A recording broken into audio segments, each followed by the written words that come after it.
ها مونږ الریډي مونږ ډسکس کړو چې کډنی څنګه ده، کډنی سټرکچر څنګه دی، بیا په مونږ نفران مونږ وی نفران څنګه کار کوي، ګلومیرولس څنګه کار کوي او بومین کپسول څنګه کار کوي. اوس زموږ سره بومین کپسول ته چې کله مونږ الریډي مونږ ډسکس کړو چې دا زموږ سره په درې حصو کې نور تقسیم شوی دی بومین کپسول. مونږ ویلو چې یو زموږ سره د پروکسیمل کنولوټیډ ټیبیول دی، بل دی زموږ سره لوپ اف هینلي، بل دی زموږ سره ډیسټل کنولوټیډ ټیبیول او بیا د زموږ سره څه ته کنورټ شوی دی، زموږ سره دغه ته کنورټ شوی دی، دا ډکټ څه نوم دی، کلکټینګ ډکټ ته زموږ سره کنورټ شوی دی. اوس د بومین کپسول کې زموږ سره ری ابزارونګ وشو، مطلب دغلته زموږ سره د ګلومیرولس نه ابزارونګ وشو. نو دا چې کوم د رینل ټیبیول، د رینل ټیبیول زموږ سره کم دی، یو د پروکسیمل کنولوټیډ ټیبیول، یو د لوپ اف هینلي، بل دی زموږ سره ډیسټل کنولوټیډ ټیبیول. نو اوس په دې کې زموږ سره دا کم دغه چې موجود دی د رینل ټیبیولو، نو په دې کې به زموږ سره څه ابزارون کیږي، واټر، ګلوکوز، امینو اسید، آین، سالټ، دا به زموږ سره ری ابزار کیږي. ځکه دا خو زموږ سره د ګلومیرولس په ذریعه باندې زموږ سره بومین کپسول ته رالو او د دې زموږ سره وجود زموږ سره ضرورت دی. نو دا زموږ سره به څه کیږي، دا به دوباره ری ابزار کیږي. اوس دا زموږ سره په کم ځای کې ری ابزار کیږي، هغه مخکې مونږ ویو.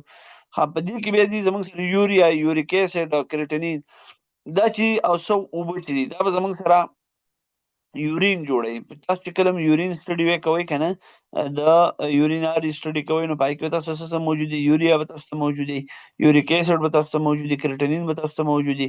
نو دا چې کوم تاسو ته او دې سره به څه اوبه زموږ سره راغلي، واټر په لیول به هم زموږ سره موجود دي.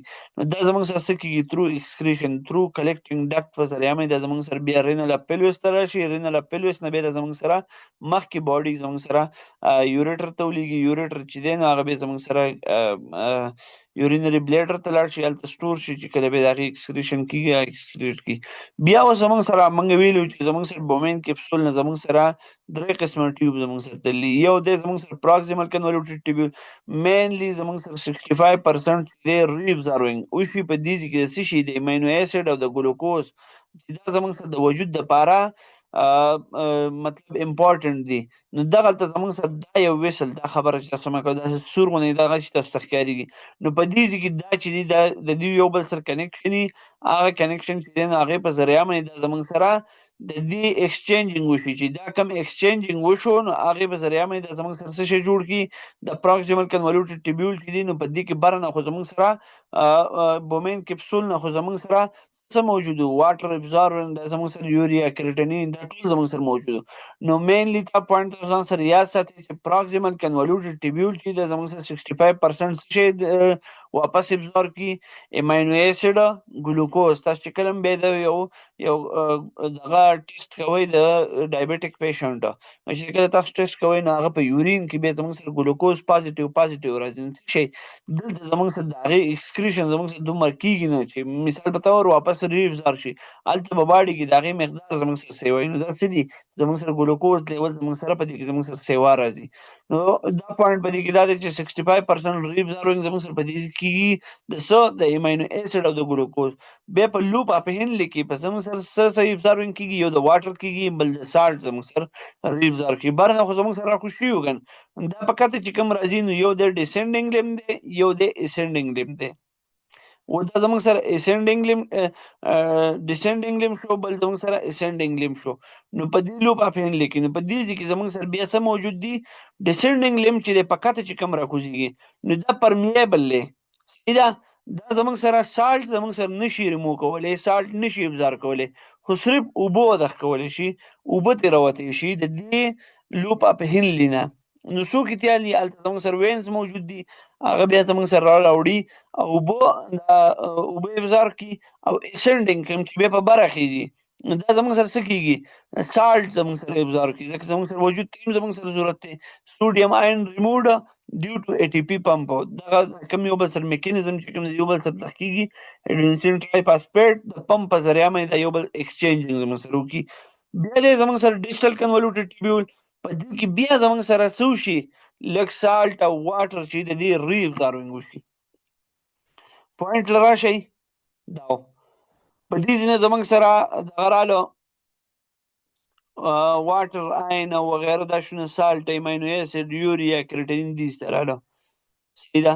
بیا دې ځینه واله د دې ځای پورې دې کې زمونږ سره څه شو امینو اسید او بل زمونږ سره څه ګلوکوز د دې دغه شو. بیا د هغې نه بعد زمونږ سره لوپ اف هینلي کې دلته زمونږ سره څه شو، دلته زمونږ سره واټر ابزار شو، دلته زمونږ سره څه ابزار شو، دلته زمونږ سره سالټ زمونږ سره ابزار شو، دلته بیا زمونږ سره څه موجود دي، دلته زمونږ سره ډیسټل کنولیوټډ ټیبیول زمونږ سره موجود دي. په دې کې واټر سالټ کوم امپورټنټ شونه چې زمونږ د وجود دپاره دي په دې کې زمونږ سره ابزار شو.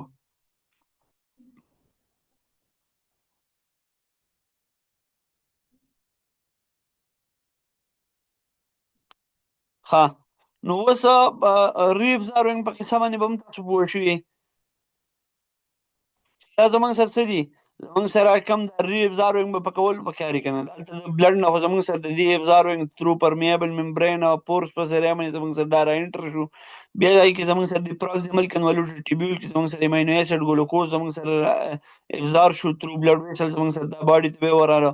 لوپ اف هینلي کې زمونږ سره یو د ډسنډینګ لم او بل د اسنډینګ لم، یو کې زمونږ سره اوبه دخ کېږي بل کې زمونږ سره سوډیم دخ کېږي د مالګې غوندې کې. ډیجیټل کنولیوټډ ټیبیول کې زموږ سره واټر سالټ د مور ریبز را شنو سي. اوس په کلیکټینګ ډک خبره مونږه کوو. دا کلیکټینګ ډک زموږ سره موجود دی. دا کلیکټینګ ډک چې کوم موجود دی زموږ سره مختلف نفران ته دا کوم سایډونه د ونې په شان دغه به تاسو وینئ دا زموږ سره څه موجود دي، دا زموږ سره مختلف په دې کې زموږ سره نور نفران دي اټیچ شوي. نو په دې کلیکټینګ ډکټ کې اوس څه چل کوو، دلته خو زموږ سره یورین فارمیشن زموږ سره کېږي او دا رینل پیلویس ته لیږي. رینل پیلویس ته لیږي نو دا کنسنټریټ یوریا کرټنین دا زموږ سره څه شي ترو پیلویس هلته یې زموږ سره ولیږي. نو یوریا کرټنین امینو اسید دا مختلف چې کوم زموږ وجود له د هغې ضرورت نه صحیح ده یا د هغې مقدار زموږ په وجود کې الریډي سیوای او دی فلټریشن کوي لکه موږ د ګلوکوز مثال ما تاسو درکو نو هغه زموږ سره فلټریشن کوي. دا چېرته ولیږي پیلویس ته ولیږي. دا کلیکټینګ ډکټ دی نور نفران نه ورته هم راشي او دا کم نفران چې موږ خبره وکړه دې نه ورته هم دغه شان فلټریشن په نورو کې مو شي په دې کې مو شي. دا زموږ سره صحیح دا زموږ سره ترو پیلویس ته زموږ سره ولیږي. خو کله زموږ وجود کې د اوبو لیول کمي نو پیچوټري ګلینډ یو هارمون یو سیګنل ریلیز کی ای ډي ایچ هارمون ته وایي چې ته نورې اوبه ته مې ابزار کا. نو دا نورې اوبه چې د زموږ سره بیا په دې کې زموږ سره دې کې سینسیشن ارګن زموږ سره موجود دي سنسري دغه موجود دي مې نومیر شو هغه چې دلته به زموږ سره د کمې اوبه چې راغلي نو هغه نور زموږ سره ریلیز کی اوبه دې نور هم ابزار کی ترو هغه کم ویسل چې د هغې په ذریعه باندې او دا به زموږ سره باډي ته زموږ سره ترو بلډ لاړ شي انوال پورس ریلیز ایکسټرا واټر فرام د کلیکټینګ ډکټ ټو مینټین لیول اف د باډي. دې کې زموږ سره بیا کلیکټینګ ډکټ په ذریعه باندې لکه اوس مثال په طور اوبه رالې دا په دې ځایونو کې زموږ سره خوراک ابزار شو مطلب ویسټ پروډکټ زموږ سره ابزار شو دلته راغلو دلته زموږ سره امینو اسید او ګلوکوز ابزار شو بیا لوپ اف هینلي کې زموږ سره واټر او سالټ زموږ سره بیا په دې کې زموږ سره نور دغه شو. په کلیکټینګ ډکټ کې اوس موږ سره اوبه هم رالې اوبه زموږ سره رالې زموږ سره یوریا راله سکرټنین راله ګلوکوز راله اوس زموږ سره وجود ته نور پکار دي دلته ابزار وینګ صحیح ونه شو نو چې دا کم دغه چې دی نو دلته زموږ سره پیچوټري ګلینډ د برین نه پیزه هلته دغه وکړي پیچوټري حصه هغه زموږ سره ای ډي ایچ ریلیز کړي ترو بلډ ویسل دلته راشي نو بلډ ویسل په ذریعه باندې دلته بیا زموږ سره څه وشي د دې ایکسچینج زموږ سره وشي نور کم واټر چې په کم یورین ته جوړیږي نو هغه زموږ سره نور هم ابزار شي.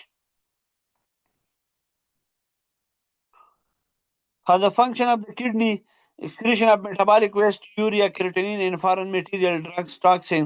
دا ډرګ ټاکسین د کله فارماکالوجي تاسو ویل بیا موږ دا ویو چې زموږ سره په باډي کې زموږ یو ګولۍ موږ وخوړه د هغې 25% زموږ سره ترو یورین زموږ سره دغه کېږي 5% زموږ سره په لکه هسې بل در کوم زمونږ سره په لیور کې دغه کېږي او څه زمونږ سره لارج انټسټاین په ذریعه باندې زمونږ سره وځي، نو دا زمونږ سره اکسکریشن زمونږ سره کېږي. دلته مونږ څه ویو چې یوریا کرټینین چې دا زمونږ سره ویسټ پراډکټ دی زمونږ سره په باډي کې. تاسو اکثر وګورئ خلک چې وایي هلکه یوریا دې څومره ده، څوک وایي کرټینین لیول دې څومره دی چې ګردو مسلې یا فارن میټیریل هغه دي کوم چې مونږ ډرګس وخوړو یا ټاکسین مونږ استعمال کړو لکه مطلب ډرګ شو لکه مونږ چې کوم پیناډال ګولۍ مونږ وخورو مثال په توګه هغه زموږ سره 50% ابزار شي، 50% زموږ سره د باډي نه وځي، نو دا زموږ سره ټاکسین دي، دا بیا زموږ سره دا کډنی زموږ سره دا ریموو کوي. بیا د څه دي ریګولیشن اف واټر اینډ الکترولایټس بیلنس تاسو الریډي ما وایي چې زموږ سره شوګر لیول زموږ سره کمیږي، نو زموږ سره ډیسټل کنولیوټډ دا کلیکټینګ ډکټ چې دی هلته ری ابزاروینګ کوي یا په ډیسټل کنولیوټډ پروکسیمل کنولیوټډ کې هغه نور ابزاروینګ کوي چې زموږ سره باډي هغه ریکوایرمنټ ټول پوره کړي. د ګردو دا کار دی. ریګولیشن اف کنسنټریټ الکترولایټس دا زموږ سره سوډیم او میګنیشیم او بایکارب او کیلشیم او دا چې دا زموږ سره د دې ریګولیشن ساتي په باډي کې. زموږ سره تاسو به اکثر به اورېدلي خلک وایي زموږ سره په باډي کې زموږ سره سوډیم لیول زموږ سره کم شوی دی، کلورایډ لیول زموږ سره کم شوی دی، پوټاشیم لیول زموږ سره کم شوی دی. دا څه دي دا زموږ سره ریګولیشن د دې ساتي. لانګ ټرم ایسډ بیس بیلنس دا به مونږ بیا ووایو چې زموږ سره ایسډ بیس بیلنس زموږ سره څنګه مینټین کوي دا کډنی هغه جدا ټاپک دی. زموږ سره ګلوکونیوجینیسس زموږ سره میټابولیک فنکشن او ډي اکسي وټامین ډي 3 پروډکشن زموږ سره کوي. انډوکراین فنکشن کې اریتروپایټین سټیمولیټ سینتھیسس اف ار بي سي د دې زموږ سره دا فنکشن دی. رینین انزایم ریګولیشن اف بلډ پرشر تھرو راس سیستم به تاسو وایي زموږ سره جدا سیستم دی، نو هغه به بیا موږ ډسکس کوو. ها بیا دې زموږ سره یوریټر، دا یوریټر خبره موږ وکړه چې کډنی نه موږ راووتو. یو پوینټ ها تاسو دې په حوالې سره ما یو دوه ویډیوګانې ما ته کړي دي، تاسو هغه لګوم.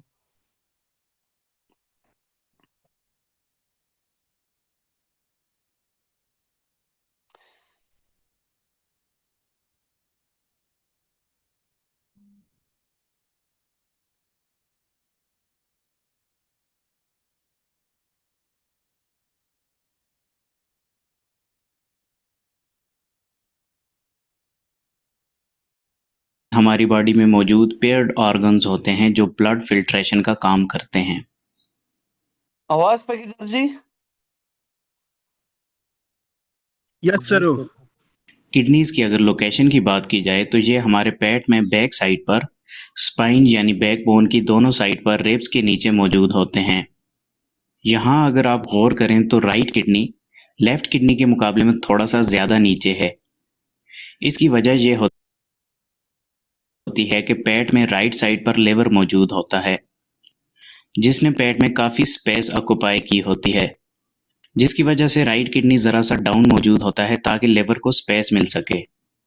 किडनी की शेप की अगर बात की जाए तो किडनी की शेप किडनी बीन की तरह होती है और इसका साइज एक एडल्ट ह्यूमन में तकरीबन एक फिस्ट जितना होता है।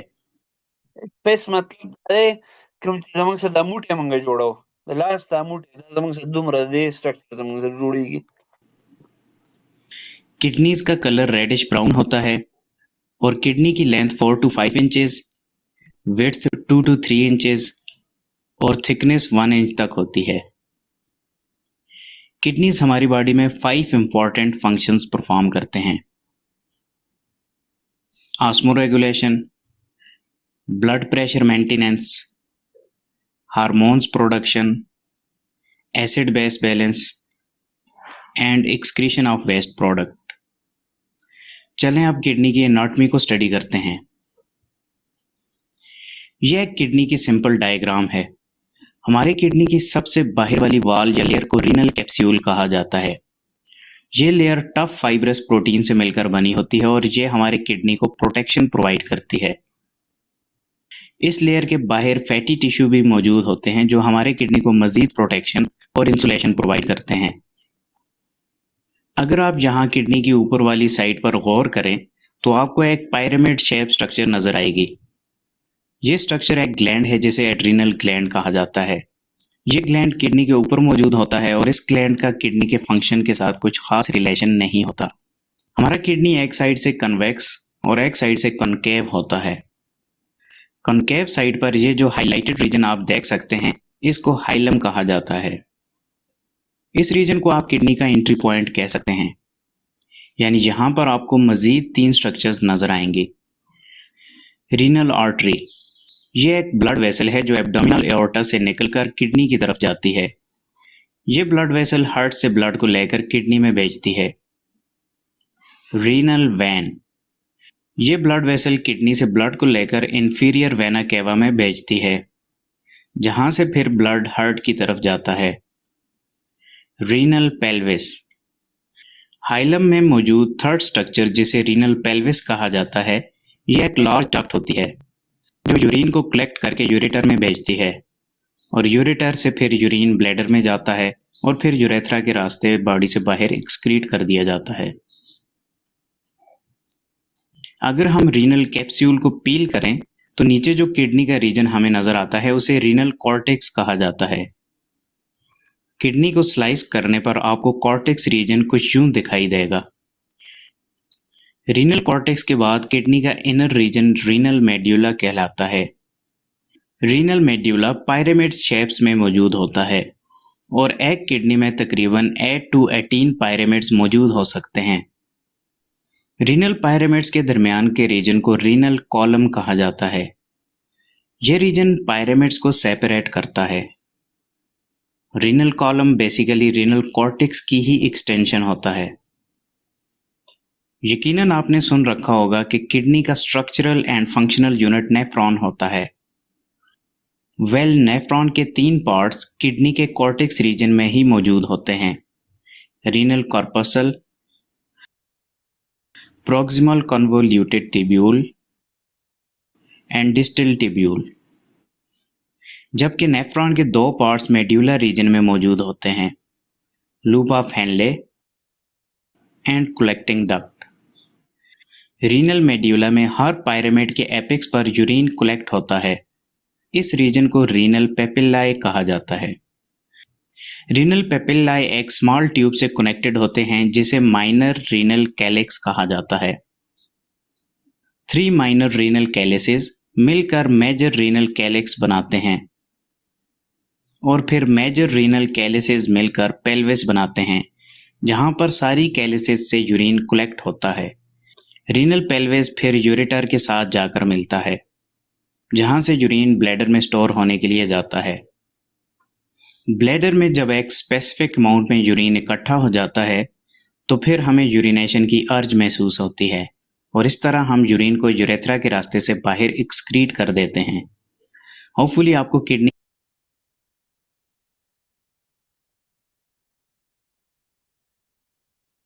دا خو تاسو د کډنی سټرکچر په حواله سره موږ خبره وکړه.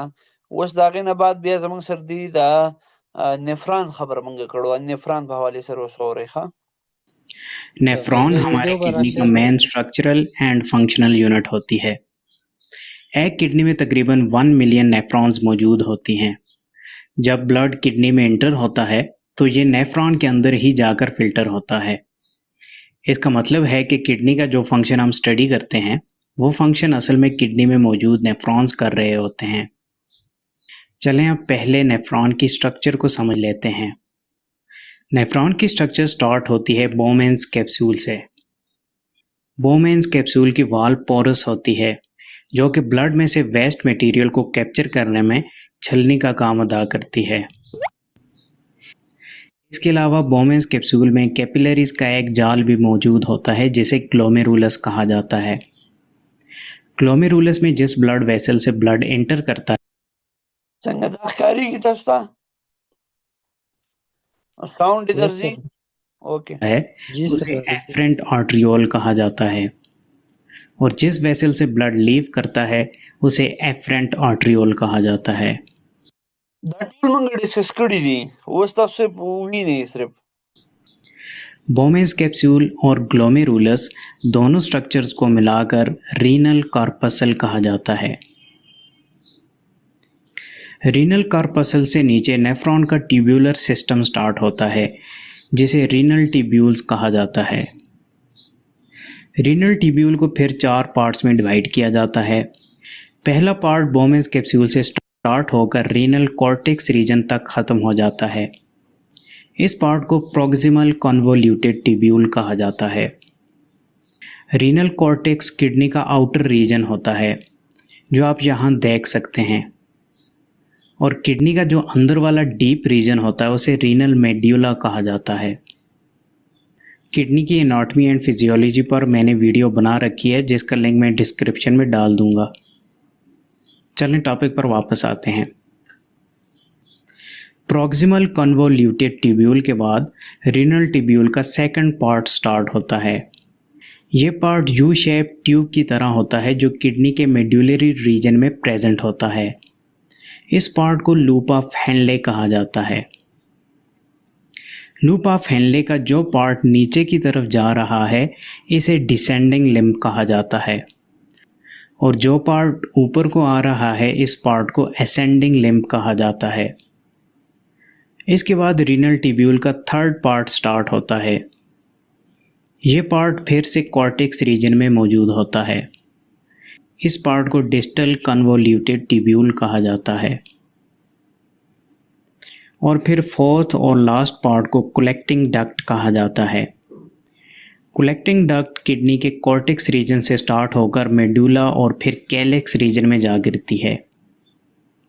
कलेक्टिंग डक्ट बहुत सारी नेफ्रॉन्स की कॉमन होती है। चलें आप स्ट्रक्चर को समझने के बाद नेफ्रॉन के फंक्शन को समझते हैं। जैसा कि हमें पता है कि नेफ्रॉन का काम ब्लड को फिल्टर करना और वेस्ट मटेरियल को यूरिन में कन्वर्ट करना होता है।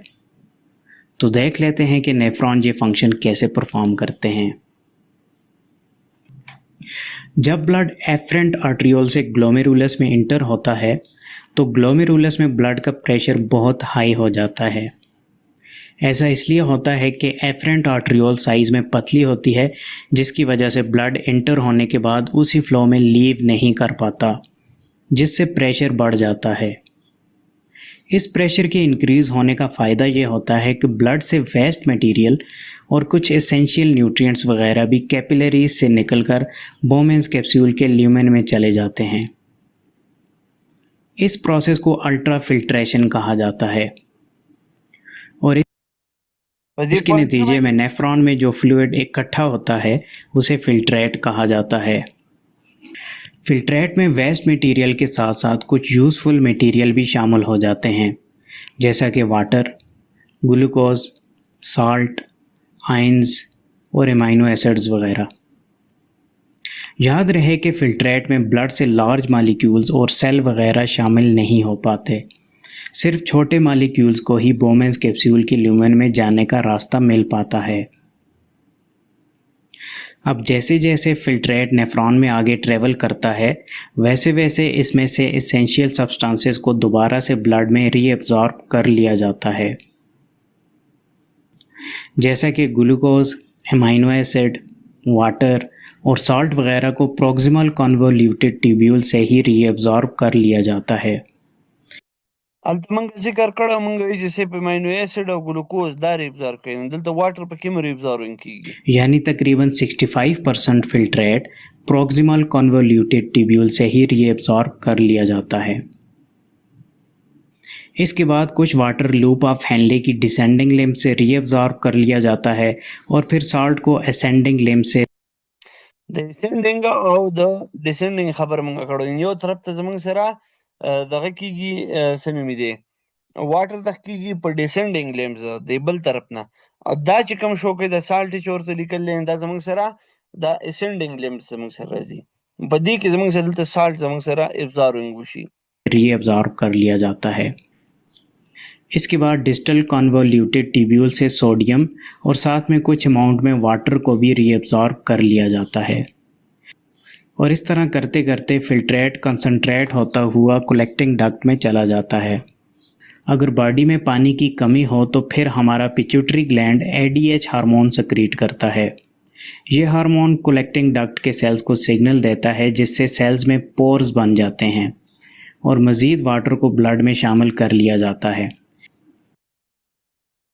लेकिन अगर पानी की अमाउंट बॉडी में पूरी हो तो फिर फिल्ट्रेट कलेक्टिंग डक्ट से ट्रेवल करता हुआ किडनी के कैलिक्स रीजन और फिर कैलिक्स रीजन से पेल्विस रीजन में जा गिरता है। फिल्ट्रेट को अब यूरिन कहा जाता है, क्योंकि अब इससे मज़ीद रीअब्जॉर्प्शन नहीं होनी होती।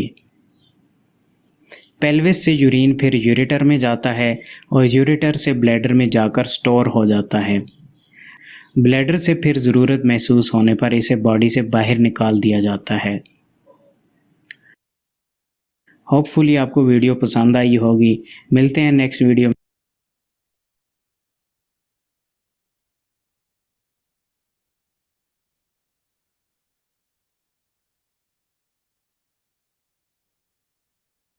دې پورې پوینټونه باندې کلیر شوي په ویډیو کې به تم ښه برابر راغلي د هم به ځان यस کتل सर